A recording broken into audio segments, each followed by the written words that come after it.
শ্যামস ক্লাসরুমে তোমাদের সকলকে স্বাগত।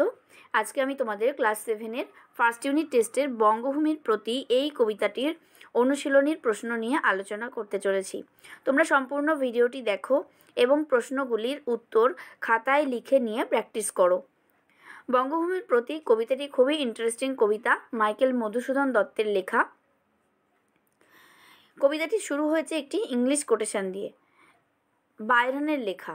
এখানে তোমাদের অনুশীলনীতে প্রথম প্রশ্নটি কিন্তু সেটা থেকেই আছে যে বঙ্গভূমির প্রতি কবিতায় যে শীর্ষ উল্লেখটি আছে সেটি কবি বায়রনের রচনা। তার রচিত একটি বিখ্যাত গ্রন্থের নাম কি? ডন জুয়ান। 2-এর প্রশ্ন দেখো অনুশীলনীতে, লাল বর্ণের পদ্মকে কি বলে? কোকোনদ। সেরকম নীল রঙের পদ্মকে বলে ইন্দিবর এবং সাদা রঙের পদ্মকে কি বলে? পুণ্ডরিক। এরপরে তোমাদের টেক্সট অর্থাৎ কবিতা থেকে প্রশ্ন 1-এ এ মিনতি করি পদে কবি কার কাছে কি প্রার্থনা জানিয়েছেন? কবি তার দেশমাতার কাছে বা মাতৃভূমির কাছে প্রার্থনা জানিয়েছেন। কি প্রার্থনা জানিয়েছেন? তিনি প্রার্থনা জানিয়েছেন যেন দেশমাতা তাকে মনে রাখেন। প্রথম লাইনটি মনে রাখো, রেখো মা দাসেরে মনে এ মিনতি করি পদে, অর্থাৎ সেই দাসকে অর্থাৎ মধু কবিকে মনে রাখতে বলেছেন বঙ্গভূমিকে। 2-এর প্রশ্ন, সেই ধন্য নরকুলে, কোন মানুষ নরকুলে ধন্য হন? ভালো কাজের জন্য যে মানুষকে মৃত্যুর পরও লোকে না ভুলে গিয়ে মনের মাঝে সর্বদা তাকে সেবা করে, শ্রদ্ধা করে, স্মরণ করে মানুষ, অর্থাৎ সেই মানুষই নরকুলে ধন্য। 3 দাগে রয়েছে কি? গদ্যরূপ লেখো, অর্থাৎ এগুলো যে শব্দগুলো নিচে দেওয়া আছে এগুলো পদ্যে লেখা, অর্থাৎ কবিতায় ব্যবহৃত হয় এইভাবে। এখানে গদ্যরূপ লিখতে বলেছে। পরমাদ কি হবে? প্রমাদ।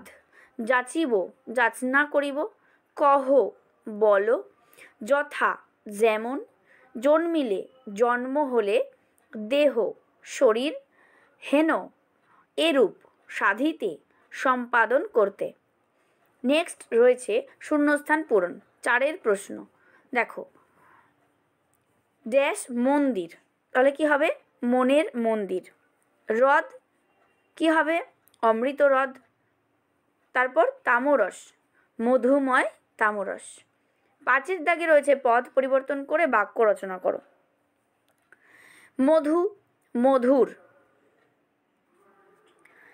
ফরাসডাঙ্গা গ্রামের প্রত্যেকটি মানুষের মধ্যে মধুর সম্পর্ক। প্রকাশ, প্রকাশিত। বার্ষিক পরীক্ষার ফলাফল প্রকাশিত হয়েছে। তোমরা চাইলে তোমাদের মতন করে বা নিজের মতো করে বাক্য রচনাগুলো করতে পারো। দেহ, দৈহিক। অত্যাধিক দৈহিক শ্রমে তার শরীর শীর্ণ হয়ে পড়েছে। অমর, অমরত্ব। মানুষের মনে অমরত্ব লাভের অন্যতম উপায় ভালো কর্ম। দোষ, দোষী। বিচারে দোষী সাব্যস্ত হলে সাজা হয়। বসন্ত, বাসন্তী। বসন্তকালে বাসন্তী পুজো হয়। দৈব, দৈবিক। প্রকৃতিতে অনেক দৈবিক ঘটনাও দেখা যায়। এরপরে রয়েছে বিপরীতার্থক শব্দ।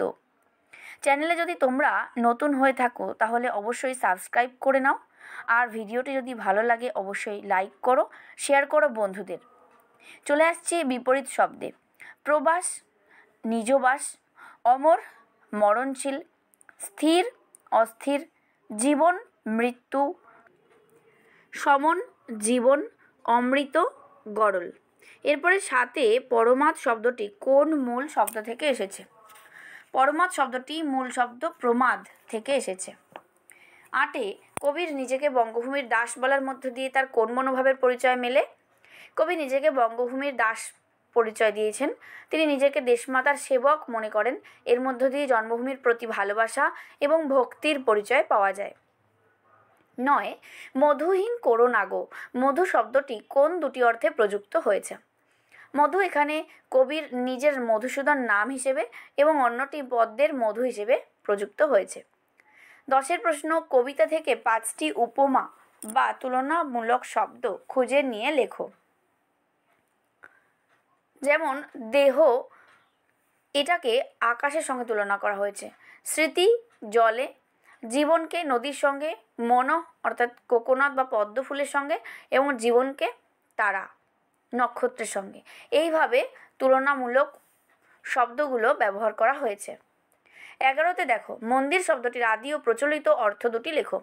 মন্দির শব্দটির আদি অর্থ গৃহ, অর্থাৎ আগে এর অর্থ ছিল গৃহ, কিন্তু এখন প্রচলিত অর্থ কি? দেবালয় বা মন্দির, যেখানে দেবতার স্থান, দেবতা থাকে যেখানে। এরপরে দেখো যেটা রয়েছে, কবিতাটিতে কোন কোন ঋতুর উল্লেখ রয়েছে। কবিতাটিতে শরৎ এবং বসন্ত ঋতুর উল্লেখ পাই। মানস শব্দটির কবিতায় কোন কোন অর্থে ব্যবহৃত হয়েছে? মানস শব্দটি একটি অর্থ মন এবং অন্য অর্থটি হলো কি? সরোবর। 15তে এবং শেষ প্রশ্নটি কি আছে? কবির দৃষ্টিতে নশ্বর মানুষ কিভাবে অমরতা লাভ করতে পারে? লেখো। কবির দৃষ্টি অনুসারে যে সমস্ত মানুষ তাদের ভালো কর্মের দ্বারা মানুষের মনের মাঝে চিরস্থায়ী আসন লাভ করেন, তারাই অমরতা লাভ করতে পারেন। তাহলে এই হলো তোমাদের অনুশীলনের সম্পূর্ণ প্রশ্নোত্তর আলোচনা। সম্পূর্ণ ভিডিওটি দেখার জন্য অনুরোধ রইল। ভিডিওটি ভালো লাগলে অবশ্যই লাইক করো আর বন্ধুদেরকে শেয়ার করো। চ্যানেলে নতুন হয়ে থাকলে সাবস্ক্রাইব করে নাও এখনই। ভালো থেকো, টাটা।